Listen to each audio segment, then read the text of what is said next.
Olá pessoal, tudo bem com vocês? Eu sou o professor Fabiano e aqui no meu canal eu trago a discussão de questões de vestibular nas disciplinas de matemática e física. Caso você acompanhe esse tipo de conteúdo, fica o convite para você se inscrever aqui no canal e se você gostar do vídeo, deixa um joinha, sempre é um incentivo para a gente poder continuar postando esse tipo de conteúdo. Eu já agradeço antecipadamente o apoio. Bora para a questão? Questão 88. Uma das finalidades da ciência forense é auxiliar nas investigações relativas à justiça civil ou criminal. Observe uma ideia que pode ser empregada na análise de uma cena de crime. Uma gota de sangue que cai perfeitamente na vertical, formando um ângulo de 90 graus com a horizontal, deixa uma mancha redonda. À medida que o ângulo de impacto com a horizontal diminui, a mancha fica cada vez mais longa.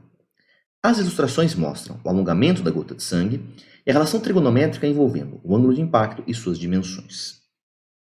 Aí ele coloca duas figuras aqui na sequência.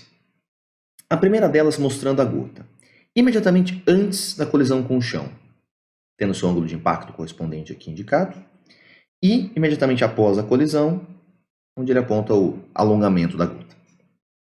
Aí uma segunda figura, que basicamente é colocar na linguagem da geometria plana, essa situação que ele descreveu aqui acima, onde se forma um triângulo retângulo, ele indica um dos ângulos internos aqui como sendo o ângulo de impacto.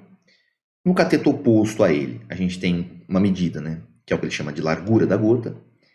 E aqui na hipotenusa, uma outra medida, que é o que ele vai chamar de comprimento da gota alongada, quando ela colide. Seguindo a leitura, ele fala o seguinte. Considere a coleta de uma amostra de gota de sangue e a tabela trigonométrica apresentadas a seguir. Aí a gente tem a amostra da gota, já vamos olhar com mais calma para ela, e uma tabela com seno, cosseno e tangente de alguns valores para ângulos aí. De acordo com as informações, o ângulo de impacto da gota de sangue coletada na amostra foi D. Bom, deixei ampliado aqui do lado para a gente poder usar na resolução o triângulo retângulo que se forma e a amostra coletada de gota de sangue. Vou começar dando nome para os elementos que vão importar aqui no triângulo retângulo. Eu vou chamar de alfa a medida do ângulo de impacto da gota com o chão.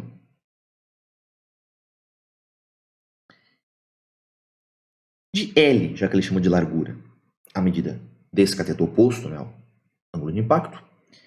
E a hipotenusa, cuja medida ele chama de comprimento, eu vou chamar de C. Para não inventar muita moda. Tá lá. E pensando na tabela trigonométrica que foi dada mais ao final do enunciado aqui, qual vai ser a ideia da resolução? A gente vai tentar descobrir alguma função trigonométrica desse alfa, seja seno, cosseno e tangente, e no final consulta a tabela para descobrir qual a medida do ângulo correspondente. E os elementos que eu tenho, de algum modo indicados aqui nesse triângulo, são a largura e o comprimento da gota. Onde eu vou conseguir essas informações, aí que vem essa outra figura, também dada no enunciado, em que ele escreve em eixos, nessa malha quadriculada aí, justamente largura no eixo das abscissas e comprimento no eixo das ordenadas. Vamos identificar então.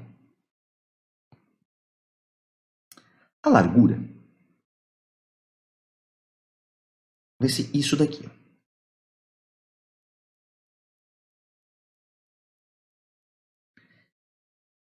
Olhando as projeções no eixo das abscissas aqui, dos pontos mais à esquerda e mais à direita, eu tenho a menor abscissa possível, o ponto mais à esquerda do desenho, na abscissa 1, e o ponto mais à direita do desenho, a maior abscissa nesse caso, 2,5.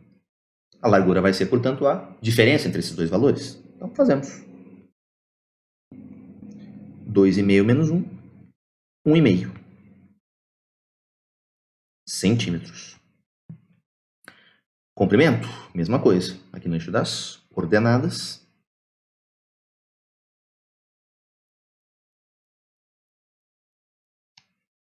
O único grande cuidado nesse caso é que ele está orientado positivamente de cima para baixo, não de baixo para cima, como a gente está mais acostumado. Tudo bem. Só quer dizer que o maior valor vai estar mais para baixo e não mais para cima. Analogamente à largura, aqui a gente faz, o ponto mais ao norte, mais para cima, está na ordenada 1. O ponto mais para baixo está na ordenada 3,5.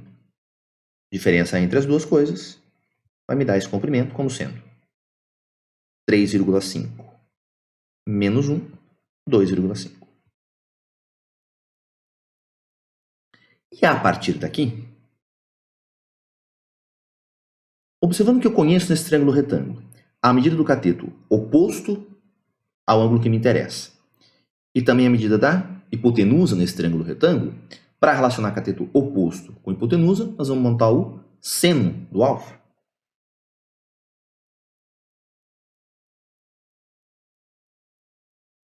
Cateto oposto que mede L sobre a hipotenusa que mede C. Só substituir 1,5 sobre 2,5.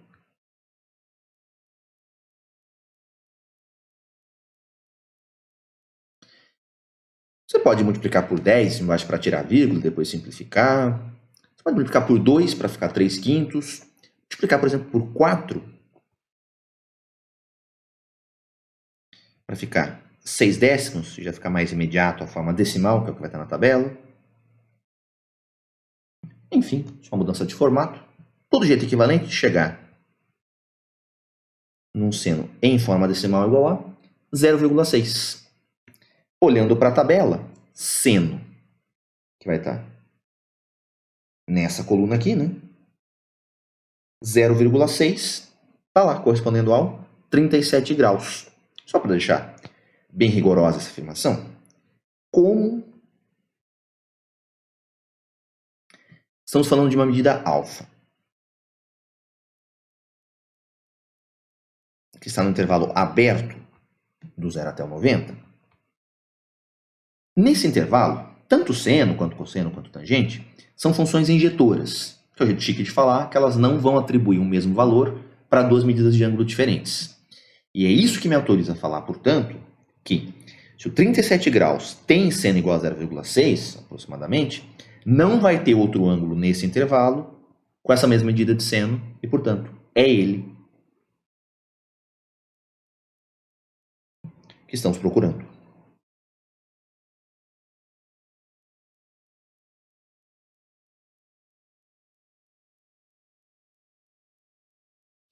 Estamos marcando, portanto, a alternativa A.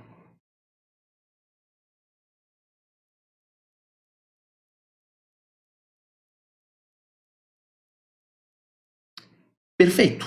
Então, aqui é uma questão bem simples, né? Sobre trigonometria básica em triângulo retângulo, em particular a função seno.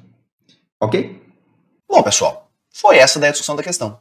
Se você gostou, peço para você deixar um joinha aí pro vídeo. E caso você acompanhe esse tipo de conteúdo, reforço o convite para você se inscrever aqui no canal. Tá bom?